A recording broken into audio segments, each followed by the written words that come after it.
Hello everybody and welcome to the video. आज हम लेने वाले हैं 11th स्टैंडर्ड का OCM organisation of commerce and management. इसके अंदर हमारा चैप्टर 6 चल रहा है। तो इसमें मैंने देखिए पिछली बार National Bank of Agriculture and Rural Development NABARD, इसका हमने इंट्रोडक्शन ले लिया था और नीचे से देखिए फीचर्स पे अभी हम जंप करेंगे। ओके, उसका मीनिंग वगैरह सब कुछ मैंने ठीक से डिटेल में समझा दिया था। तो अगर आपको पूरा वीडियो देखना है तो डिस्क्रिप्शन में आपको सभी लिंक्स मिल जाएंगे। एक बार डिस्क्रिप्शन जरूर चेक करना। दूसरे सब्जेक्ट्स के भी आपको लिंक्स वगैरह मिल जाएंगे, आंसर्स वगैरह और एक्सप्लेनेशन के वीडियो। तो चलिए फटाफट स्टार्ट करते हैं। फीचर्स देखते हैं आज हम नाबार्ड के। ओके, तो यहाँ पर है following are some of the important features of NABARD, NABARD। ये देखिए शॉर्ट में मैं आपको बता देती हूँ, ज़्यादातर ये एग्रीकल्चर डिपार्टमेंट से डील करता है। उनको क्या बेनिफिट मिलना चाहिए और उनके भलाई के लिए क्या क्या चीज़ें होगी, उस हिसाब से वो एक्टिविटीज़ करते हैं। ओके, शॉर्ट में मैंने आपको अभी बता दिया। तो देखते हैं इसका फर्स्ट फीचर है अपेक्स बैंक। अभी अपेक्स का मतलब क्या होता है? अपेक्स मतलब देखिए कोई भी चीज जो टॉप पोजीशन पे होती है ना, उसे बोलते हैं अपेक्स। अभी जैसे कोई कंपनी है, उसके एकदम टॉप पोजीशन पे सीनियर मोस्ट जो लोग होते हैं, जो एक्चुअली डिसीजंस लेते हैं कंपनी से रिलेटेड, उन्हें हम बोलेंगे अपेक्स। ओके, और जैसे आपके फैमिली में है, आपके फैमिली में जो डिसीजंस लेता है, हेड ऑफ द फैमिली आपके फादर होंगे, तो he is eight the apex position. आपकी स्कूल हो गई, आपकी प्रिंसिपल मैडम होगी, वो सब ज्यादातर वही डिसीजंस लेती है आपके स्कूल से रिलेटेड। तो she is eight the apex position कह सकते हैं। तो नाबार्ड जो है it is an apex bank. Okay, अब देख लेते हैं अपेक्स का मतलब तो हमें समझ गया, लेकिन ये नाबार्ड के बारे में क्या कहता है। NABARD acts as an apex bank for meeting the credit needs of all type of financial institutes working in the field of agriculture and rural development। अभी जैसे हमने पहले भी देखा था कि ये जो नाबार्ड होता है वो ज़्यादातर डील करता है कि एग्रीकल्चर और जो भी छोटे छोटे सेक्टर्स है उनका उनको और अच्छी फैसिलिटी मिले, उनको किसी भी तरह का पैसे वगैरह का प्रॉब्लम ना हो, उनको लोन प्रोवाइड करके देता है। कई बार आपने न्यूज़ में भी देखा होगा कि गवर्नमेंट अनाउंस करता है कि लोन माफ़ कर दिया गया। तो ये सारे डिसीजंस लेता कौन है? तो ये जो डिसीजंस लेने वाला कौन होता है? नाबार्ड होता है। तो it act as the apex position, apex bank मतलब ये जो सेक्टर्स हो गए, जैसे एग्रीकल्चर हो गया, रूरल डेवलपमेंट से रिलेटेड जो भी सेक्टर्स हो गए, उनसे रिलेटेड जो भी फाइनेंस से रिलेटेड, इन सेक्टर से रिलेटेड जो भी चीज़ें होगी फाइनेंस से रिलेटेड इन सेक्टर के अंदर, तो उन सब के लिए NABARD acts as at the apex bank मतलब head of the bank. Okay, mostly यही डील करता है एग्रीकल्चर एंड रूरल डेवलपमेंट के बारे में। आगे देखते हैं। अपेक्स बैंक फॉर मीटिंग क्या? Meeting the credit needs. Credit मतलब उधारी, loan. Okay, of all types of financial institutes working मतलब सभी तरह के जो छोटे मोटे भी इंस्टीट्यूट्स बनाए रखे होंगे जो कि फार्मर्स को लोन वगैरह देते होंगे, या छोटे मोटे जो बिजनेसेस हमने पहले भी देखे कौन से बिजनेसेस है जो छोटे सेक्टर में आएंगे, उन सभी को जो फाइनेंस करते होंगे सेक्टर्स, वो सभी के लिए क्या है? NABARD act as an apex bank. Okay, वही सब डिसीजंस लेता है। उसके अंडर हो सकता है छोटे छोटे इंस्टीट्यूशंस या बैंक्स वगैरह आते होंगे जिनको ऑर्डर दिया जाता होगा कि आप फार्मर्स को लोन दो। तो ये सब डिसीजन कौन लेता है? नाबार्ड लेता है। जैसे हमारा नॉर्मल बैंक होता है, उसके डिसीजंस कौन लेता है? RBI है ना, रिजर्व बैंक ऑफ इंडिया। उसी तरह से अगर कोई बैंक है जो डील करता है एग्रीकल्चर एंड रूरल डेवलपमेंट से रिलेटेड जो भी लोग डिपार्टमेंट्स है, या बाबा कोई काम कर रहे हैं उसके अंदर, या हैंडीक्राफ्ट्स वगैरह ये सब कुछ हो गया, इनको अगर फाइनेंस से रिलेटेड ये कोई छोटे मोटे बैंक में भी जाते हैं और जो कि इन लोगों को लोन प्रोवाइड करते हैं या फाइनेंस या फिर कोई गाइडेंस प्रोवाइड करता है कोई सेक्टर, तो वो सब कुछ किसके अंडर गिना जाएगा? नाबार्ड के अंडर। ओके, आगे आई होप इतना समझ गया होगा। कमेंट जरूर करना। ओके, अगर समझ रहा है तो मुझे आपके बहुत अच्छे लगते हैं कमेंट, आई गेट मोटिवेटेड। आगे देखते हैं। It works to frame policies and guidelines for rural financial institutions in India. अभी ये लोग क्या करते हैं? नाबार्ड जो है वो क्या काम है, वो रोल क्या है इसका? ये प्रॉपर पॉलिसीज फ्रेम करता है और गाइडलाइंस प्रोवाइड करता है रूरल फाइनेंशियल इंस्टीट्यूशंस को।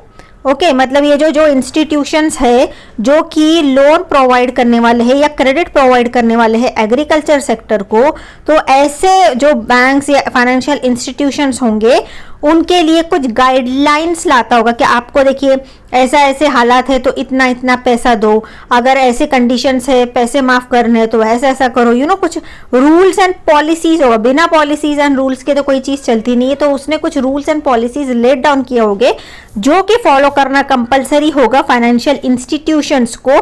क्यों? ताकि वो क्रेडिट प्रोवाइड कर सके किन्हें? एग्रीकल्चर एंड रूरल डेवलपमेंट जो भी सेक्टर्स है, छोटे मोटे सेक्टर्स है उनको। ओके, इंडिया के अंदर आगे देख लेते हैं। It works to frame policies and, ये तो देखा हमने। ओके, आगे देखते हैं। It also provide credit facilities to institutes working in agriculture finance. Okay, अभी पहला तो ये क्या काम करता है? पहला तो वो देखिए वो पॉलिसीज बनाते हैं एंड गाइडलाइंस बनाते हैं किसके लिए? फाइनेंशियल इंस्टीट्यूशंस के लिए। ये हो गया हमारा फर्स्ट पॉइंट। अभी सेकंड पॉइंट क्या करता है नाबार्ड? पैसे तो गाइडलाइंस तो पता दिया, लेकिन पैसा कहाँ से आएगा? तो नाबार्ड साथ साथ में यही जो छोटे मोटे इंस्टीट्यूशंस है जो कि क्रेडिट प्रोवाइड करते हैं agriculture and Rural development sectors को, तो नाबार्ड इनको क्या करता है? फाइनेंस करता है, मतलब इन्हें पैसा प्रोवाइड करता है। क्यों? ताकि वो एग्रीकल्चर से रिलेटेड जो भी वर्किंग इंस्टीट्यूट्स है उन लोगों को पैसा प्रोवाइड करता है ताकि ये आगे और फॉरवर्ड कर सके लोगों तक। ओके, तो मतलब जिस तरह से आरबीआई जो है उसका भी रोल क्या है? वो बैंक्स को पैसे प्रोवाइड करता है, उसके आगे ही बैंक्स हमें प्रोवाइड करती है लोन वगैरह। ओके, सारा अल्टीमेटली घूम फिर के सारा पैसा कहाँ जाता है? आरबीआई को। हमारा हम जो डिपॉजिट करते हैं ना, वही it is the main central bank. उसके बाद में आरबीआई क्या करता है? वही डिस्ट्रीब्यूट करता होगा इक्वल फ्लो रहने के लिए बैंक्स वगैरह को, और उसके बाद में हम लोग बैंक वगैरह से पैसे लेते हैं। तो उसी तरह से नाबार्ड जो है वो मोस्टली एग्रीकल्चरल सेक्टर को सपोर्ट करने के लिए पहला तो वो इंस्टीट्यूशंस फॉर्म करेगा अलग अलग, और दूसरा क्या करेगा? उनको पॉलिसीज एंड गाइडलाइंस में बांध देगा ताकि वही पॉलिसीज एंड गाइडलाइंस के अंडर वो काम करे। दूसरा वो क्या करेगा? वो it also provides credit facility to institutes working in agriculture finance. अब जो भी इंस्टीट्यूट्स होंगे जो एग्रीकल्चर के सेक्टर में या जो फार्मर्स को फाइनेंस करते होंगे उनको वो लोन भी देता, उनको क्रेडिट फैसिलिटीज देता होगा। या ये भी कहेंगे क्रेडिट फैसिलिटी मतलब ऐसा नहीं कि दे दिया मतलब वो उनका ही हो गया। आरबीआई भी अगर बैंक को देता है इसका मतलब ये नहीं कि वो बैंक का पैसा हो गया, बैंक को रिटर्न भी करना होता है। It is treated as a loan. Okay, वो वापस दोबारा से देना भी पड़ता है बैंक को, आरबीआई को। उसी तरह से इंस्टीट्यूट्स और वर्किंग इंस्टीट्यूट जो भी हो गए उन लोगों का पैसा तो देगा एज अ लोन, और वही लोन वो एज आगे फार्मर्स को प्रोवाइड करेंगे। फिर फार्मर्स जब रिटर्न करेंगे वो पैसा वापस नाबार्ड को चला जाएगा। आगे देखते हैं। It also monitors the flow of rural credit in India. Okay, वो रूरल क्रेडिट मतलब क्या? गांव वगैरह में पैसा ठीक से फ्लो हो रहा है नहीं है, प्रोवाइड है, मतलब सफिशिएंट पैसा है कि नहीं है, उसका भी ध्यान रखता है। The bank implements the policy of the central government and the RBI with regard to agricultural credit. अभी देखिए नाबार्ड है, इसका मतलब ये नहीं कि उसी की मनमर्जी चलेगी। ओके, नाबार्ड जो है वो भी किसके अंडर आ जाएगा? आरबीआई के अंडर। तो जिस तरह से आरबीआई जो है हमारा मेन इंपॉर्टेंट बैंक होता है, उस वो जो है वो इट इज ऑल्सो सेंट्रल, मतलब मेन हेड बैंक कहेंगे हम उसको। तो the bank implement the policies of the central government. Central government जो होती है ना वो सभी डिसीजंस लेती है इन रिलेशन विथ आरबीआई, और आरबीआई जो गाइडलाइंस या रूल्स एंड रेगुलेशंस जो भी रहेंगे उसी तरह से फॉलो करने होंगे नाबार्ड को भी। Okay, with regard to what? Agriculture and credit. मतलब नाबार्ड भी जो है हम ये कह सकते हैं कि it is under RBI. I hope इतना पॉइंट तो आपको समझ गया होगा। समझ गया है तो प्लीज कमेंट कर दो। आगे देखते हैं रीफाइनेंसिंग फैसिलिटी क्या बताता है ये। It provides refinancing facilities to state cooperative banks, SCBs, land development bank, LDBs, regional rural banks, RRBs and other provided financial institutions for financing rural economic activities. It provides refinancing facilities, मतलब ये refinance मतलब दोबारा से finance करना, हम ये कह सकते हैं। री का मतलब क्या, डबल, है ना। फैसिलिटीज किसको, स्टेट कोऑपरेटिव बैंक्स, मतलब जो हमारे नॉर्मल बैंक्स है ना, स्टेट कोऑपरेटिव बैंक्स, उनको भी वो जैसे और क्रेडिट या ये कह सकते हैं कि फाइनेंस की हेल्प करता रहेगा। It provides refinancing facility to state cooperative banks, then SCBs जिसे कहते हैं, देन लैंड डेवलपमेंट बैंक। अभी देखिए ये जो बैंक्स होते हैं ना, इसमें बहुत सारे टाइप्स होते हैं। सभी बैंक ऐसे नहीं होते कि बस आप गए पैसे डिपॉजिट करें, आपको इंटरेस्ट मिल रहा है, आपका अकाउंट चल रहा है। सभी का एक मोटो होता है कि वो बनते क्यों है। ओके, जैसे कि लैंड डेवलपमेंट बैंक भी होती है प्रॉपर, उसका मेन मोटो क्या होगा कि लैंड डेवलपमेंट से रिलेटेड उस फील्ड में वर्क करना।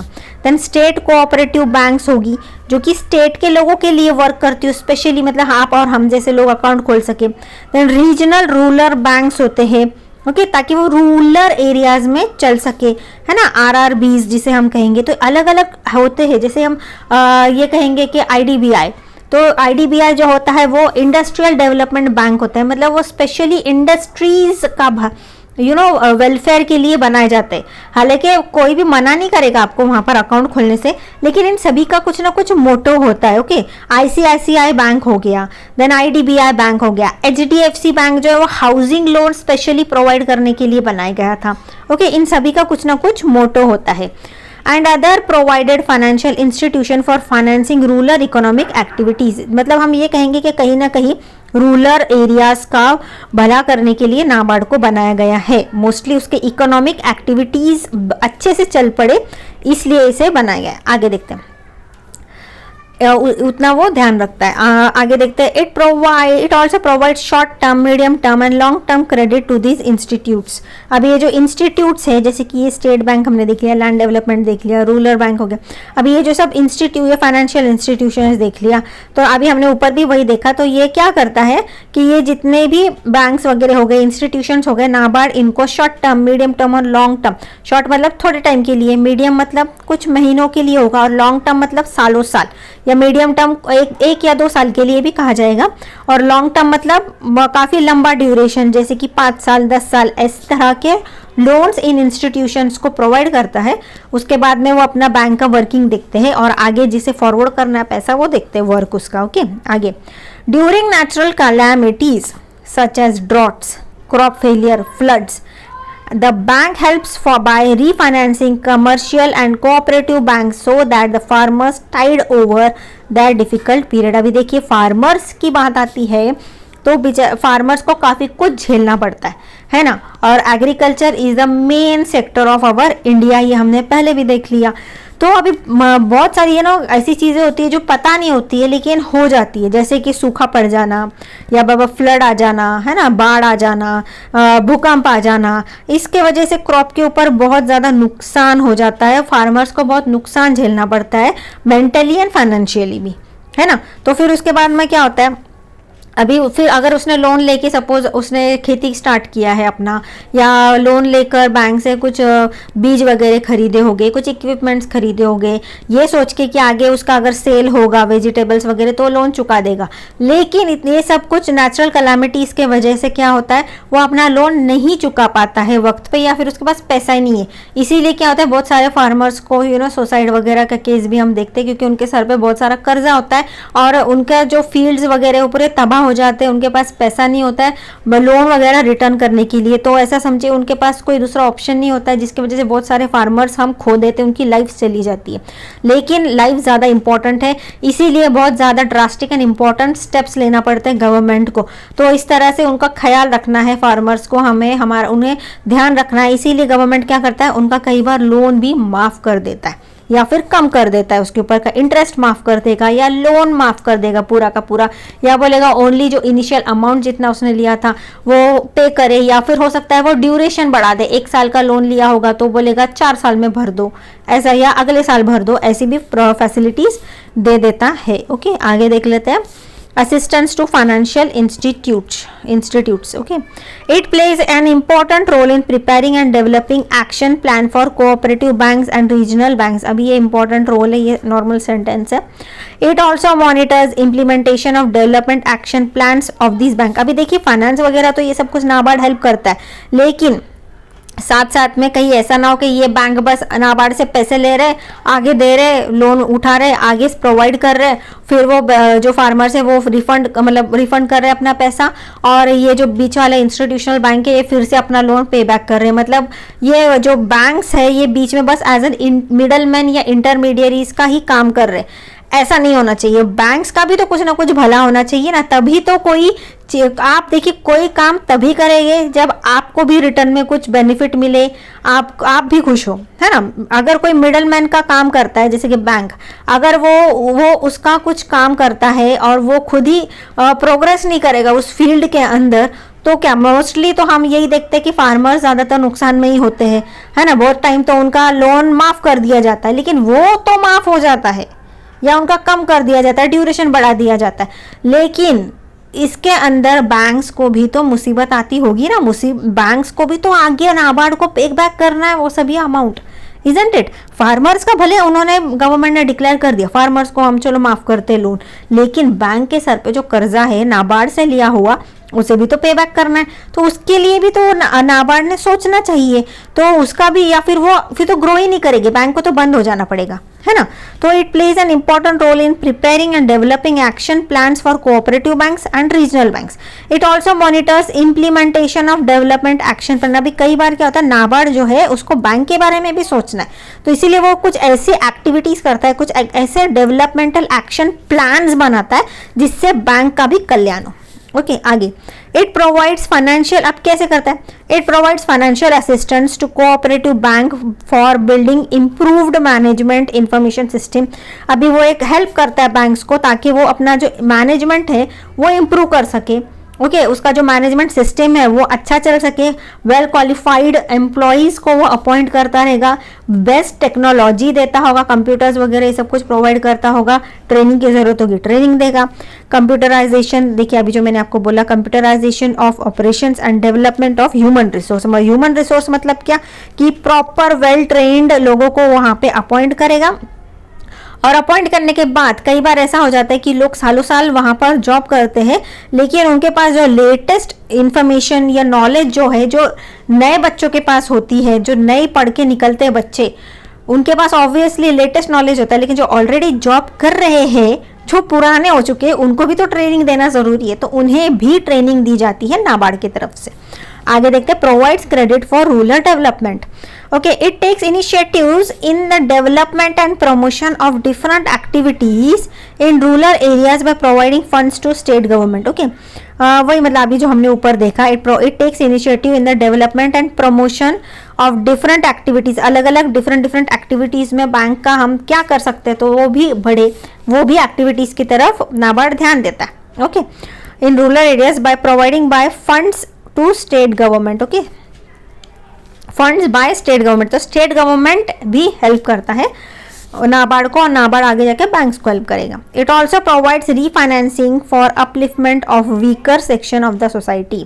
अभी देखिए ये सिर्फ फार्मर्स तक ही सीमित नहीं है, कोई weaker section of the society, जो कमज़ोर तबका है हमारे सोसाइटी के अंदर, उन्हें भी वो हेल्प करता है. लो कास्ट के जो लोग होंगे, हो सकता है उन्हें हेल्प करता होगा, या कोई जिसका इनकम इतना ज़्यादा नहीं है, ओके, पूरा फाइनेंशियल ईयर का इनकम इतना ज़्यादा नहीं है, उन्हें फाइनेंशियल हेल्प देने की ज़रूरत है, पेंशन वगैरह प्रोवाइड करने की ज़रूरत है, तो उसका भी वो ध्यान रखता है.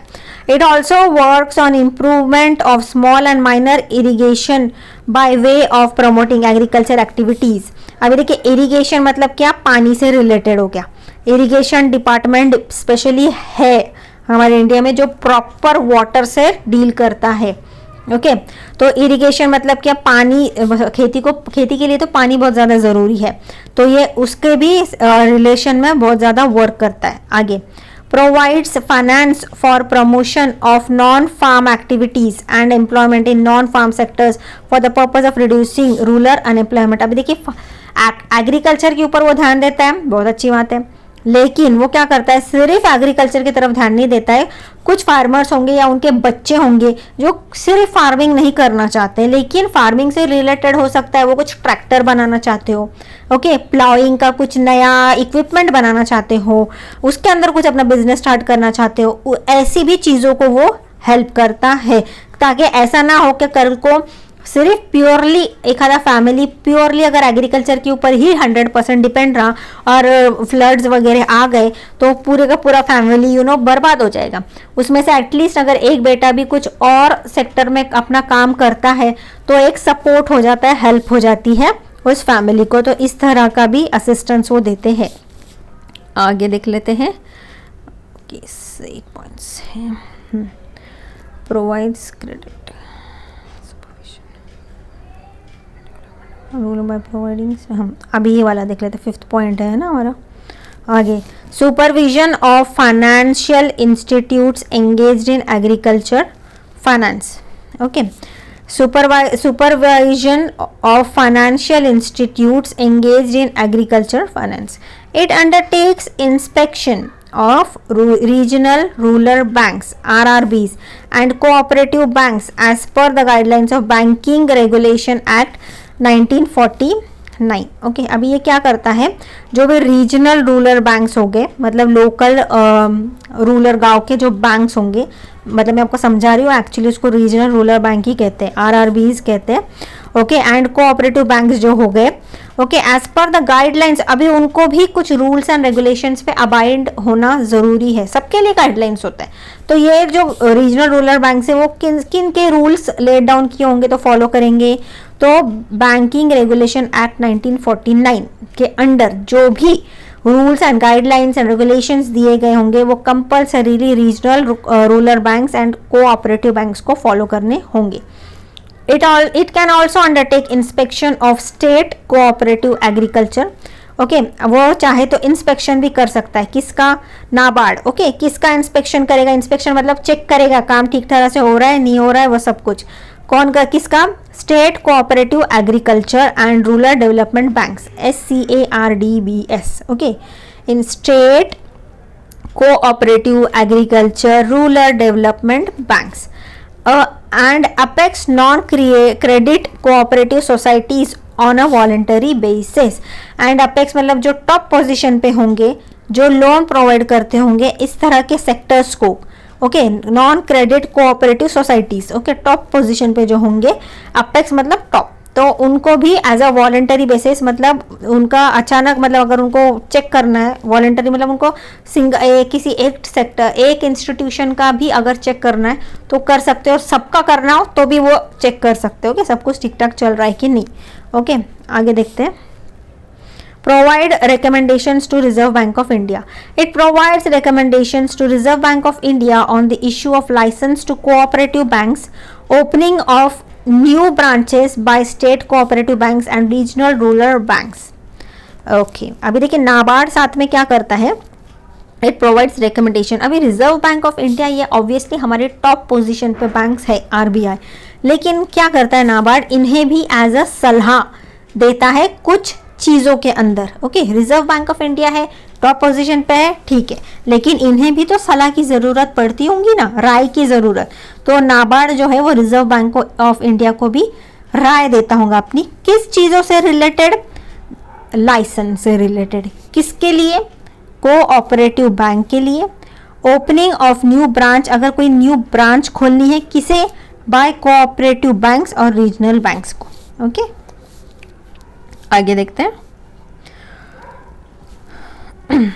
Financing rural industries, it plays an important role in providing refinance to small scale industries and other village and cottage industry. अभी देखिए इन सब के लिए अभी एग्रीकल्चर तो आता है, लेकिन साथ में क्या क्या सेक्टर्स आते हैं, स्मॉल स्केल इंडस्ट्रीज आता है, other village and cottage industries भी आ जाते हैं, ओके। तो इट प्लेज एन इम्पॉर्टेंट, और ये रीफाइनेंसिंग के लिए भी काफ़ी मददगार है, ये सेंटेंस हम बार बार देख रहे हैं इसके अंदर, okay. It provides loan to commercial and cooperative banks, commercial और कोऑपरेटिव बैंक्स को भी वो लोन प्रोवाइड करता है, क्यों, टू प्रमोट रूरल एम्प्लॉयमेंट। अभी मोस्टली ऐसा समझिए नाबार्ड जो है वो विलेज की तरफ ज़्यादा फोकस करता है, उसके डेवलपमेंट से रिलेटेड वो ज़्यादा ध्यान देता है। तो एक तो गांव में आपको क्या दिखाई देगा, एग्रीकल्चर, तो एग्रीकल्चर की तरफ वो ज़्यादा ध्यान देगा। दूसरा उनके अगर कोई बच्चे वगैरह दूसरे सेक्टर में अगर काम करना चाहते हैं वो उसमें गाइडेंस भी प्रोवाइड करेगा। तीसरा क्या है, it also provides loan to commercial, वो लोन देगा कमर्शियल एंड कोऑपरेटिव बैंक्स, मतलब ये नॉर्मल बैंक जिसमें आप और हम लोग अकाउंट खोलते हैं, ये गांव में भी होते हैं, है ना, तो उनको भी लोन देगा। क्यों?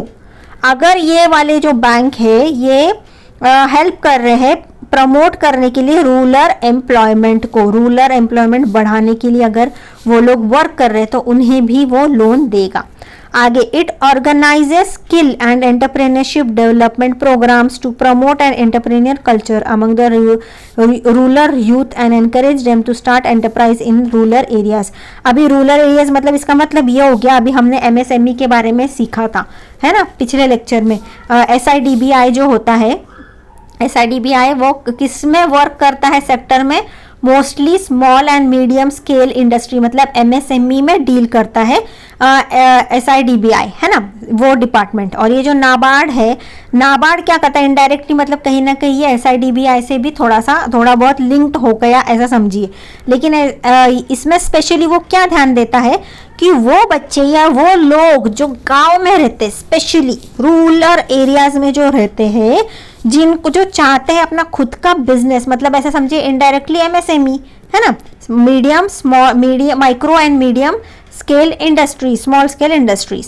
तो इस तरह के अगर कोई सेक्टर या एंटरप्रेन्योरशिप करना चाहते हैं, अपना खुद का कंपनी वगैरह कुछ फॉर्म करना चाहते हैं गांव के लोग, ओके, गांव का यूथ, ऐसे बच्चों को वो एनकरेज करता है।